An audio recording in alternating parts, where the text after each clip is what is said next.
Hi, I'm Angie. Welcome back to our Dinner and a Side 7-part pasta series. Sadly, we've almost reached the end. This is part 6. Come along with me while I make the ultimate pizza pasta.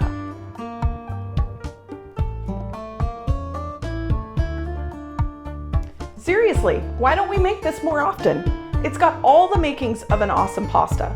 We've got pepperoni and veggies and melty cheese. What's not to like? Let's make it.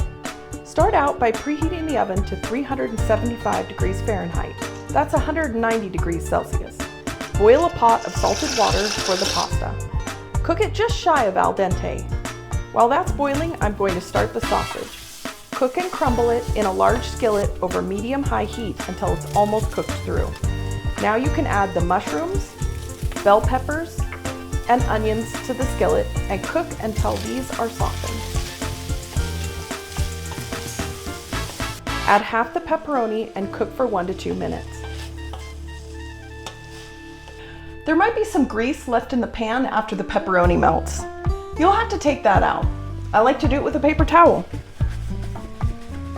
Pour in the crushed tomatoes, tomato paste, and Italian seasonings. Stir it all together. I like to give it a taste to see if I need to adjust the seasonings.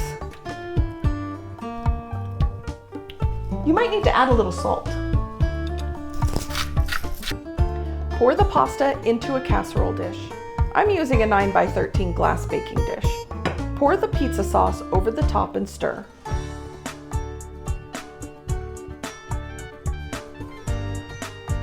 Then top the dish with the mozzarella and remaining pepperoni.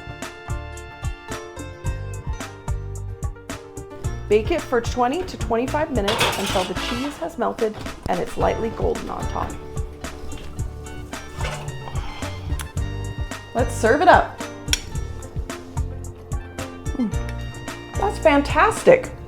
I'm sure this is about to become one of your favorites. Don't forget to check out the other pastas in our series. You can find all of the links in the description.